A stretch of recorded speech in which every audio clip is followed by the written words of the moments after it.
Hey there, I am Tommikokko, or Tomster, as I'm probably better known on this channel.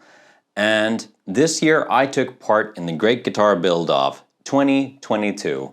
I have been working with guitars for the last 10 years, 6 of which have been as IP guitars. First, a little bit of brief history I'll bore you with. Just bear with me, I'll try and be as quick as possible, I promise. 10 years ago, I customized this Westone LP copy. Now, this guitar kind of set me on the path that I am now. It was just one of those things where it made something click in my head and realized that this is something that I want to be doing. I want to build guitars. This is my passion. Through working at different woodworking workshops, internships, apprenticeships, while making videos on YouTube about guitar building, for years and years on end, I might add. And then moving back home to Finland, I decided to start working on my own brand and properly rebranded everything as IP Guitars. And the rest is history. Now, this brings us to the Great Guitar Build-Off 2022. My YouTube viewers had been asking me for a good few years, probably since the very first one. So let's say a couple of years, they've been asking about why I'm not participating in the challenge. And to be frank, I just didn't have A, wasn't capable of really participating, or B, had nothing planned that would have worked for the challenge. But I had a very great reason to enter this year. 10 years in, and I decided to recreate the guitar that started it all for me. But this time, build it fully by hand and use everything I have learned in the past 10 years to my advantage. You know, just in general, spec the guitar a bit more to my liking. And here is the result.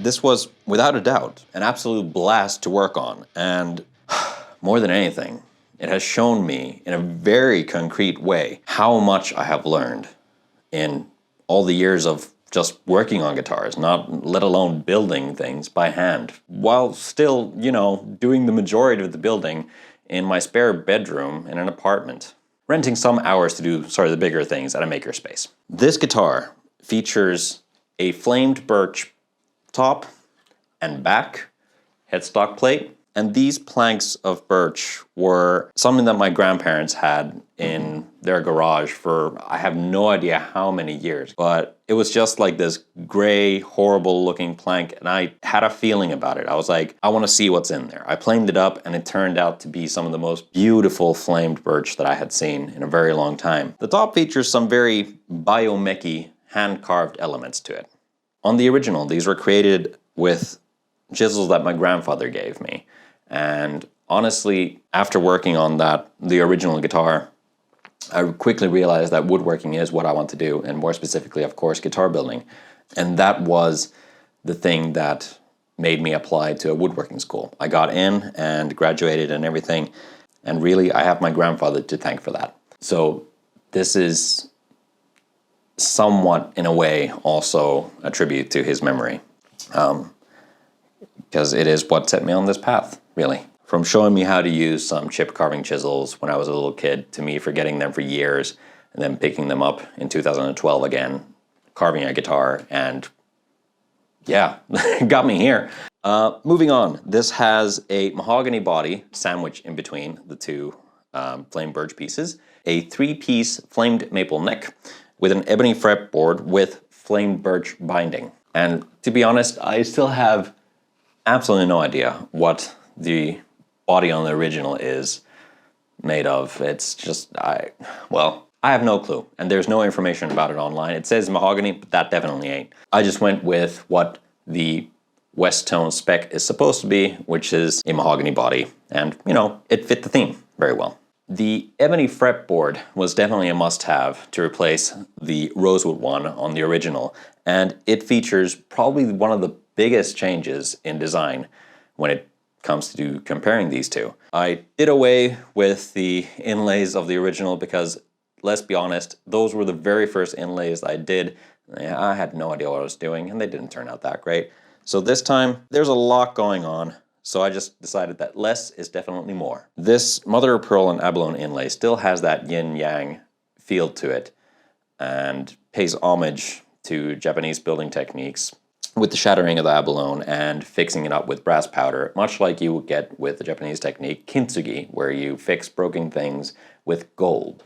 The tuners are Schaller Da Vinci tuners in vintage copper, and the bridge as well, a Tune-o-matic Schaller bridge, also finished in vintage copper. Now, these were extremely hard for me to find because the vintage copper color for hardware has been discontinued like ages ago, and these were the only pieces I could find, unfortunately, so I had to make do with a little bit of black for the rest of the hardware. That's fine. It still works, in my opinion. The strap locks are also Schaller, but of course in black. The electronics are completely different compared to the original. The original had, of course, stock something in them that I later switched out to just having a Seymour Duncan distortion and essentially a kill switch for the toggle switch. But the electronics on this one boast a bare knuckle pickups polymath set, and I knew I had to have those pickups when they were announced for some build, and this seemed like the perfect option. So I got the bare knuckle polymaths with aged nickel covers and aged nickel bolts to go with. Otherwise, the electronics consist of a 3-way toggle switch from Switchcraft barrel jack, some CTS pots, so just a master volume, master tone, and then 2 mini toggle switches for coil splitting both pickups. That gives this entire guitar a whopping 8 different choices for switching. That's a lot of different flavors for your tones. Other details include the faux flame birch binding on the body, on both sides, on the back and the front. Flame birch binding on the fretboard. Medium jumbo Cintum, I believe HV 150 fret wire, nickel silver. Mother of pearl headstock logo inlay, a Corian nut, and flame birch backplates. A little plaque as well out of brass from my grandfather's wood shop. And everything is finished in a high gloss acrylic clear coat lacquer. Now, the build itself, it started off pretty well, and I started to post about it as soon as we could actually post about it at the beginning of April. However, I drew up the design and prepared some of the pieces. However, with all the different projects and everything else that have been going on this year, I only picked up the building around end of August, and oops. So I set to work and got things going at a pretty good pace, and I even had my friend Ionic Gecko come by and help me film some of me working on stuff. And originally it was supposed to be the plan that he would film every now and then, but just scheduling and everything made it completely impossible to get that done. But it was fun. It was a lot of fun to have somebody else filming me for a change. Anyway, I worked through my usual way of doing things, even with some faulty equipment and just plain making compromises due to the equipment that I had at my disposal. You know what? I think that this is actually broken. So,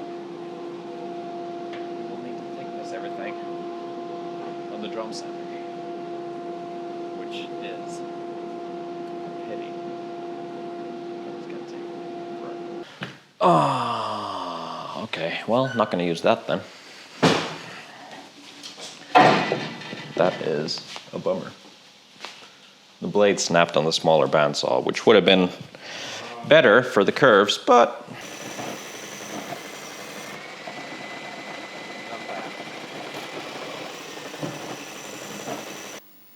and a real quick note, yeah, this this shows the quality of the clamps that I have.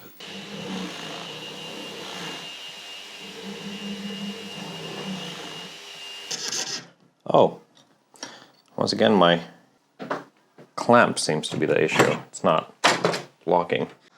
But you know, I'm used to that. You have to work with what you got. But hey, here's some highlights of the build itself. As the deadline was further away, I decided to just take my time with this, and it hasn't progressed at all since then. What we're gonna do today is we're gonna go and get some wood. And here we are, Plektra Trading. So right in the heart of Helsinki. Yeah, I'm gonna have fun today. Look what I found. There's 2 pieces of mahogany that are absolutely perfect. And now with a considerably heavier bag, we're off to the races, as it were. Now, because I don't have my own workshop, I use vuokraverstas for all my bigger machining needs. I'm gonna put on my Savage Industries apron, dig up some maple for the neck, and then we'll get to processing stuff down for gluing.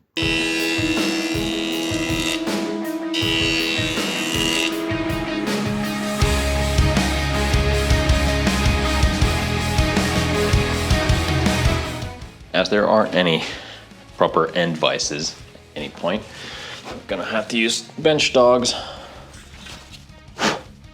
which is fine. And then this lovely, was this number 7, I believe? Yep, number 7. Nope, that was a bad one. I believe that bit is pretty good to be able to compare a bit better. I'll need to do this one.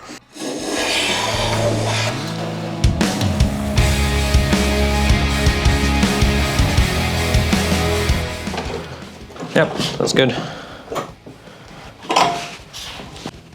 All right, just making sure that I have even tightness all around. Day 2 of wood processing. Should be a good day.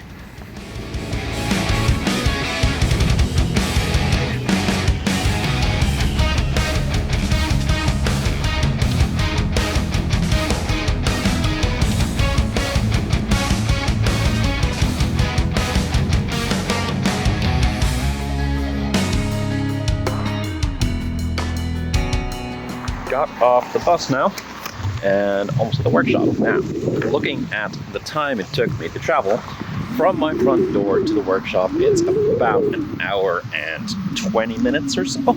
So, I'm getting some, and I think that is my cameraman. So, if I have 460, this.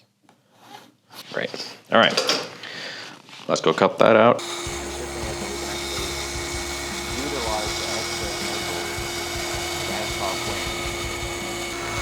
Pretty much as close to the line as possible this time, just so that I don't have too many different size pieces.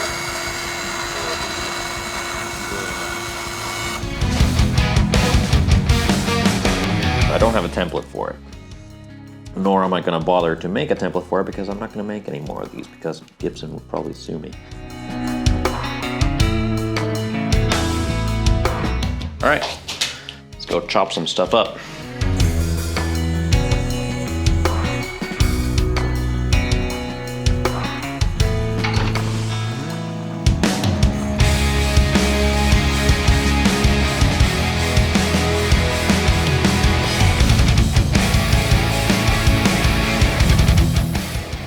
Again, very important that you don't apply too much pressure onto the sander.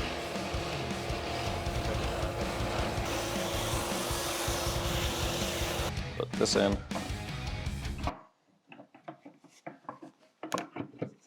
Like so. My spindle sander specifically is that it jumps. I've been told that it just sometimes does.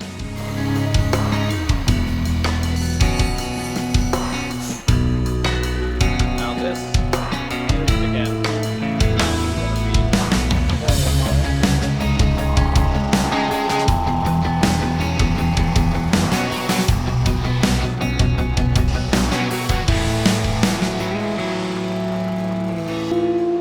make up about almost 15 mil. How much material to take away from here? About 20 mil. All right, that's what we're gonna do.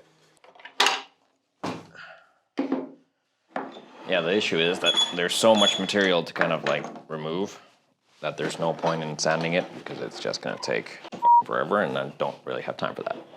Looks like it is probably in the best nick.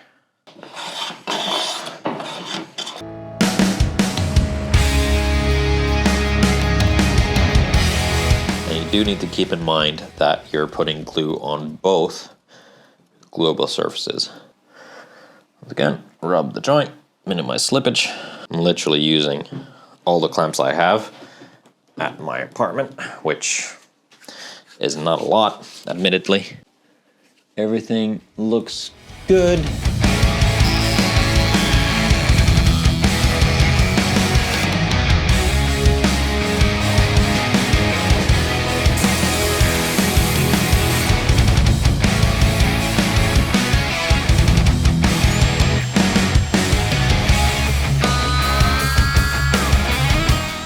Okay, I created a little jig to get the truss rod access routed.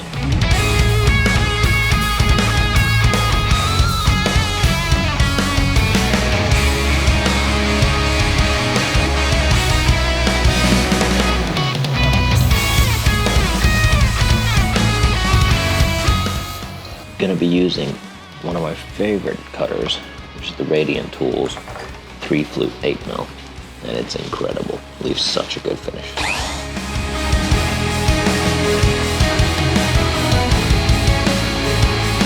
Oh no, come on.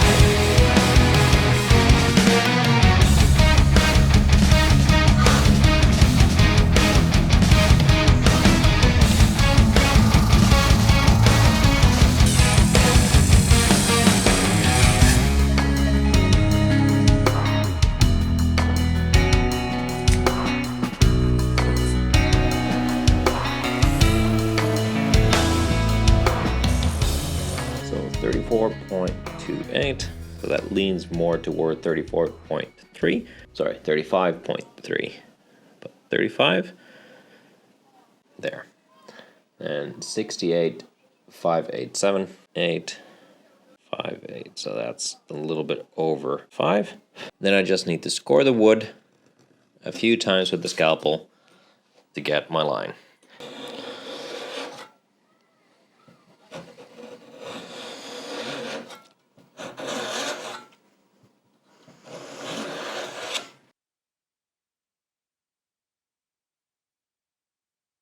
Putting on some glue. Now, I really don't want to put on too much because I don't want it going into the fret slots themselves. Masking tape does the trick.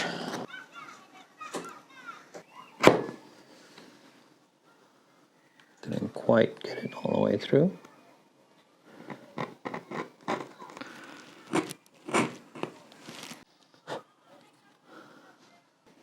All right, so that's what we managed to do.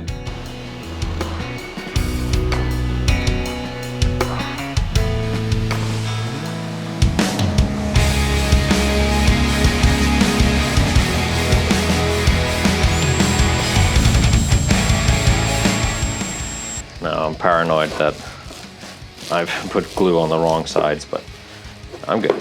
I keep checking that. I've checked it now 3 times. Lined up and tightened. Seems pretty uniform on this side, fortunately. All right, let's see what happens with this monster of a cutter.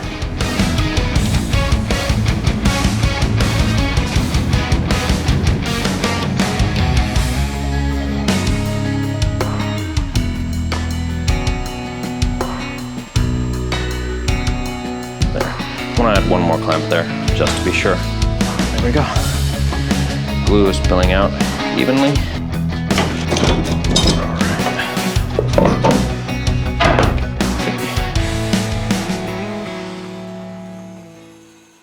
Without a doubt, the scariest router bit that I have. I know you shouldn't be scared of your own tools, but this scares the bejesus out of me.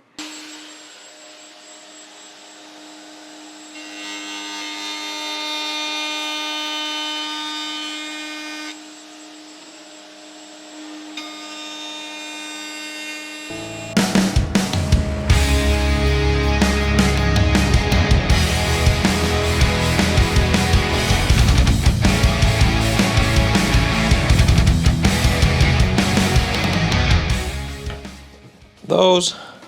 And here we go. Need to move quick here. I really need to get better clamps.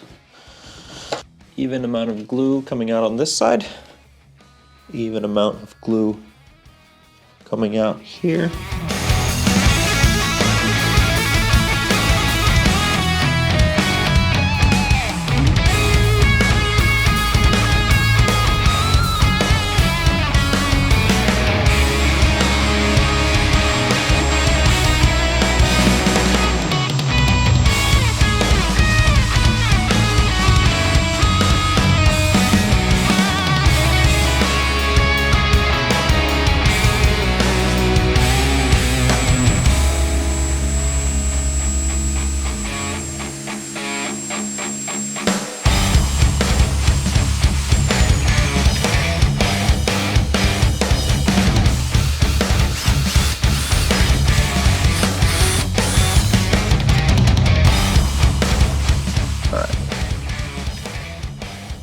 Locating pin number 1, locating pin number 2. There we go. All right, I'm gonna go clean up my brush and come back in a couple of hours to declamp and see what's up.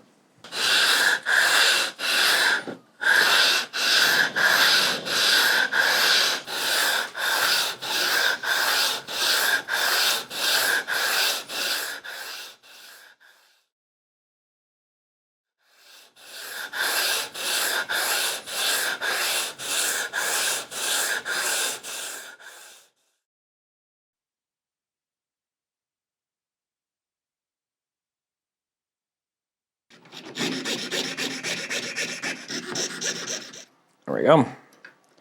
Piece of pearl cut. And next, time to do the abalone.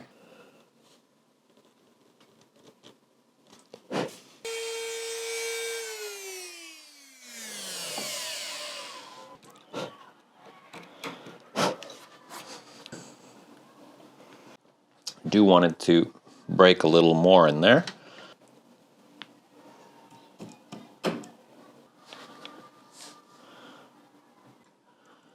I have no idea how this is gonna work or if it's gonna work, but we're gonna try it. All right, and then hit it with accelerator.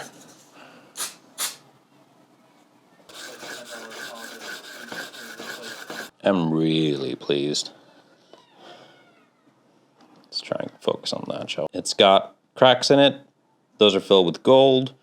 And when we apply some oil onto this, it's gonna pop like crazy.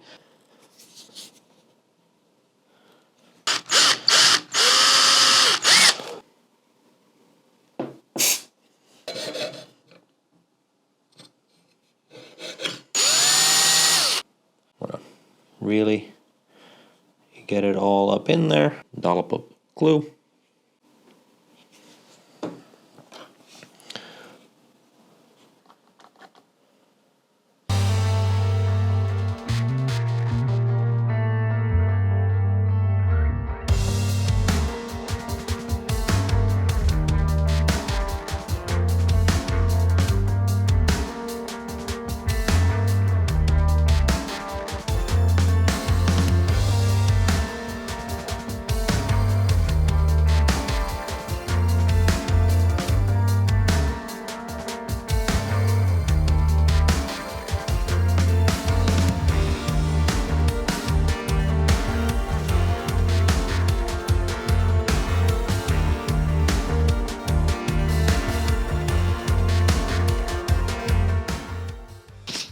Dog wants to go out for a walk.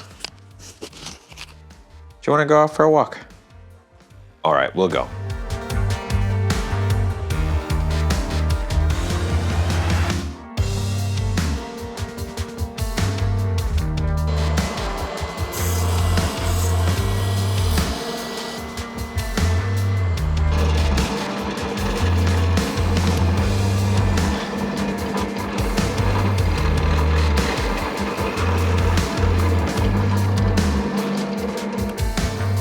These I'm just gonna put these.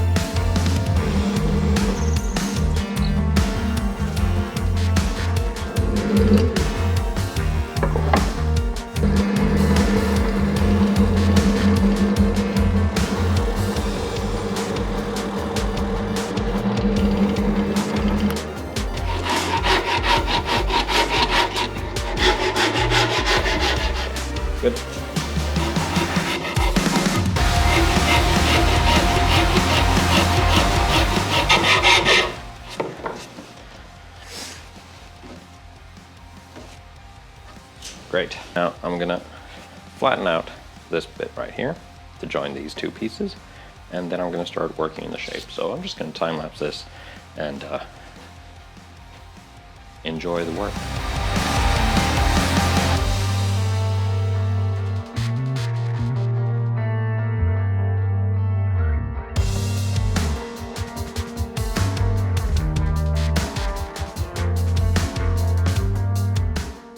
The neck is looking great, but now it's time for a metric crap ton of sanding.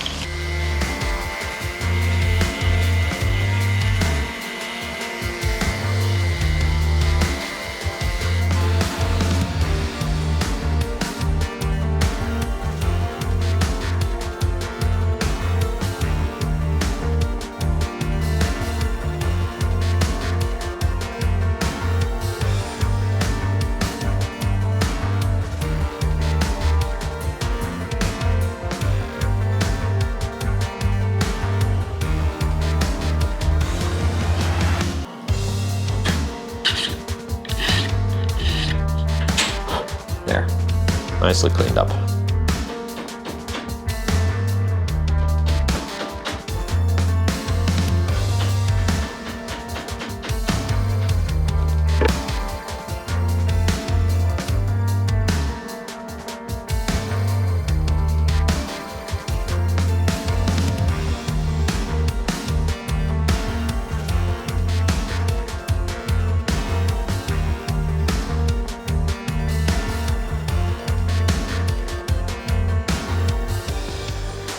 There we go.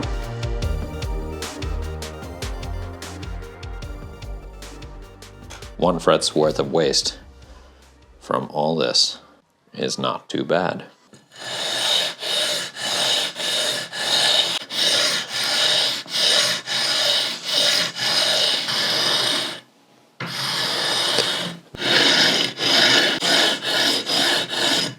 Now I got that going all the way through on the fretboard here, and it feels very nice to play. And oddly enough, I'm almost done.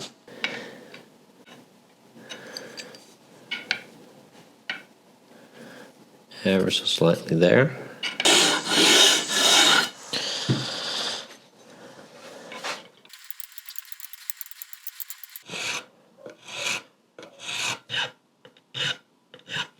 There. Let's get this in place. Just a little bit of wiggling and pulling. Not reaching the bottom here. Stop slipping.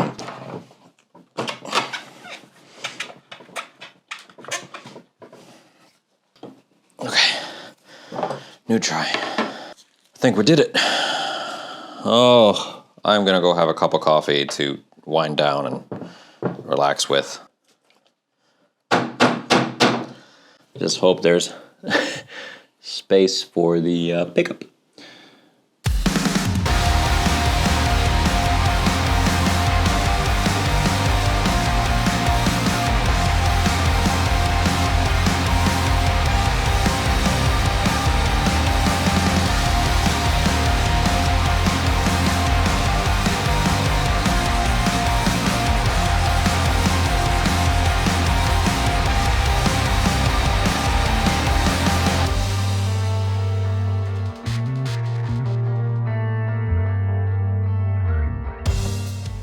Added touch to a fully handmade instrument.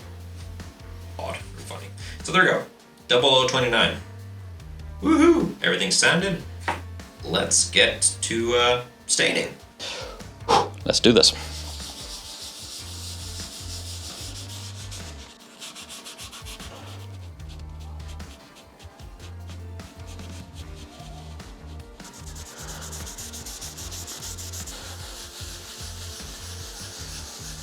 Now that's a very, very brown guitar.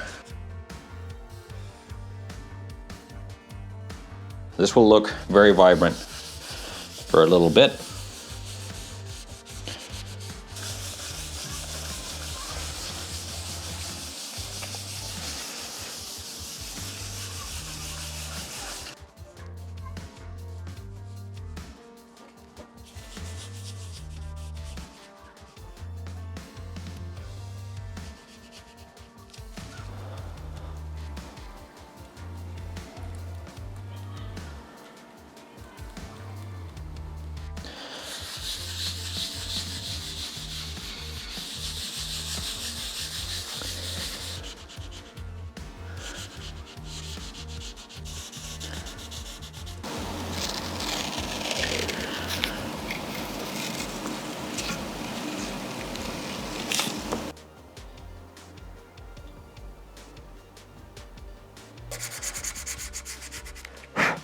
final bit of just rounding off that edge so I don't have a sharp corner.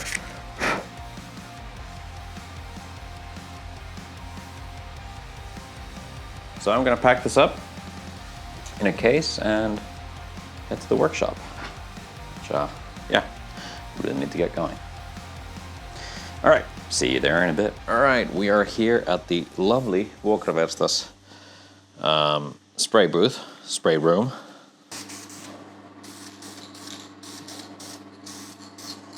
Just to put a little bit on the back so that they don't warp.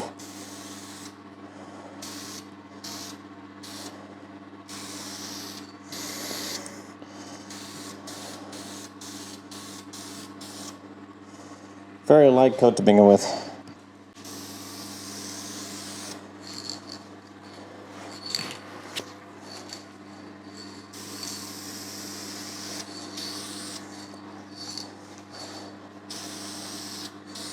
All right, that's the first coat. Next coat's gonna go a bit heavier. The first coat is always very light, very light. I'm gonna do 3 layers today, so that's, now I've done the first coat, I'm gonna wait 20 minutes, then I'm gonna come back, do second coat, 20 minutes again, and then the third and final coat. Come back tomorrow, do scuff sanding and more coats on that. Again, more 3. Finishing is something that I take a lot of pride in. And now having to kind of hurry this up a little bit bums me out.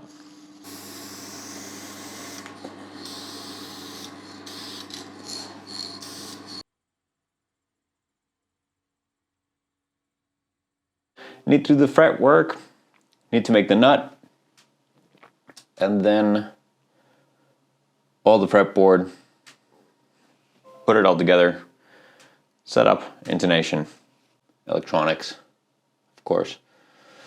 And yeah, demo on Monday. It is currently Thursday?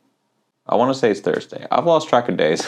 Anyway, let's get to it.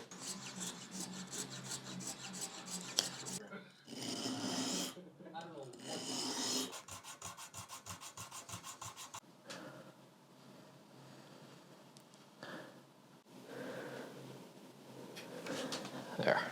Chris Franklin, I believe, turned me on to this this very good trick where you're using a sanding block to sand the radius on your fretboard. Why not use that very same sanding block to do the exact same radius on your nut? I mean,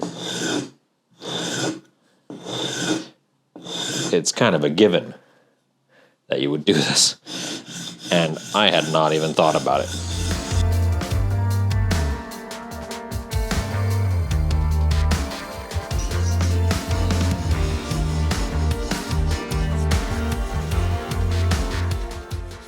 One there, and one there. That's all it really takes, because all that does is prevent the nut from slipping. The strings and string tension is what holds the nut in place.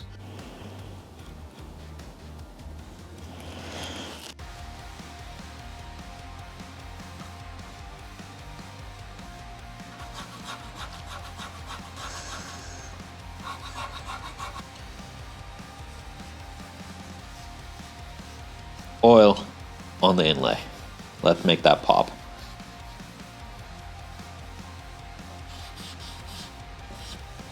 Oh yeah, that looks great.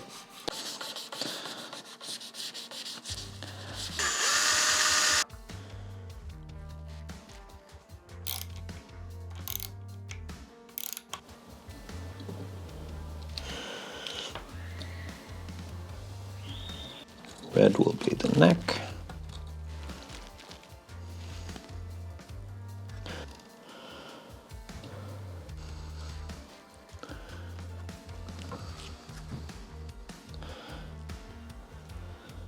Or whether it's going to push it out.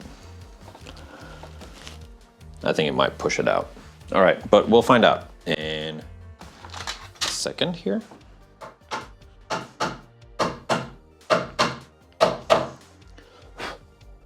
Nope, it's actually pretty good and snug in there. Great.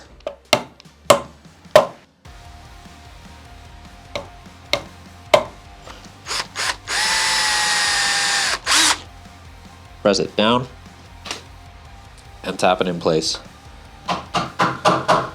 There. And then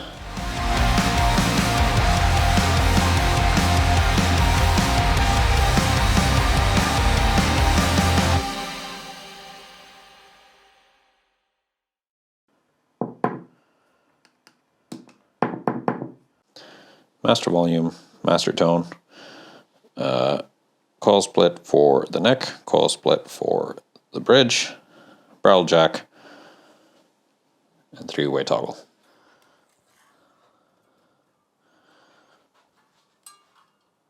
The first discordant tones that this will make.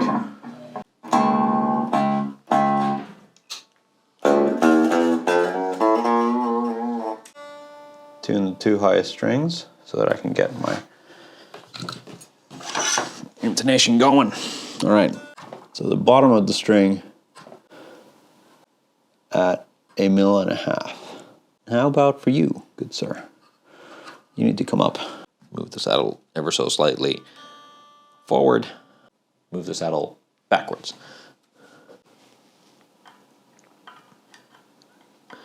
So,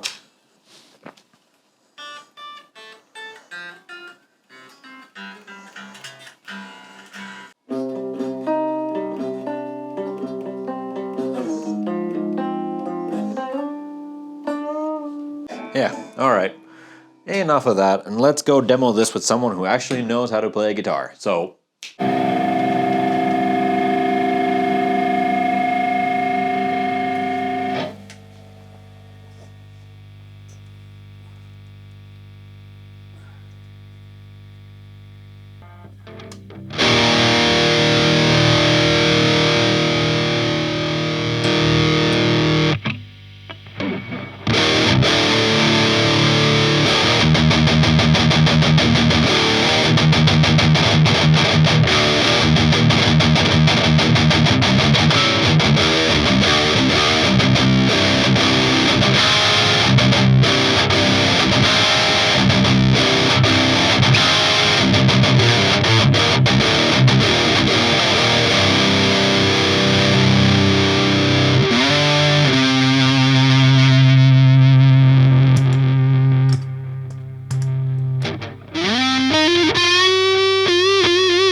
with time running out very quickly and a week left before having to put out the final video, which is the video you are watching right now, I realized that I had so much video footage to edit that I had to keep editing videos to be able to empty out my SD card to be able to film more stuff, which all that kind of just added to the rather bad case of not really sleeping well enough. But fortunately, the build progressed well, even with little sprinklings of panic and despair at times. Okay. Yeah, we're a little bit of a kerfuffle right now. Not reaching the bottom here. All in all, I was amazed at how well things had gone in certain parts of the build, and I probably did my best fret work ever, to be honest. Staining went amazing, all the finishing went great, and the demo session with Joni was beyond cool. It was so much fun. It might have been the first time that I mic'd up a cab, but you know, we just kind of have fun with it and winged it. And hearing how this sounded through somebody's hands who actually knows how to play was a real treat and really made me very happy about this very special guitar. With all the ups and downs, I can freely admit that I am actually pretty proud of this one. Just comes to show, 10 years really does make a difference.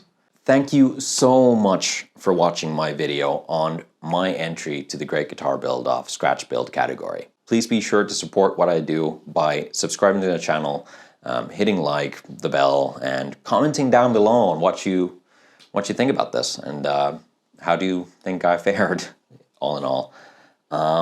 And yeah, thank everybody involved in the Great Guitar Build-Off, the organizers, staff, and everybody else. But most importantly, every single one of perhaps you that have entered in this year's competition, because The stuff you guys have made is incredible. And this has been a complete blast. Everybody has made such cool things and very interesting, unique instruments. Thanks for a great competition. I look forward to seeing what the results bring. But to be frank, in my books, every single one of you is a winner. Truly. This was fun. Now, let's end with some nice tones from this one. Signing off. Thank you very much for watching. Bye.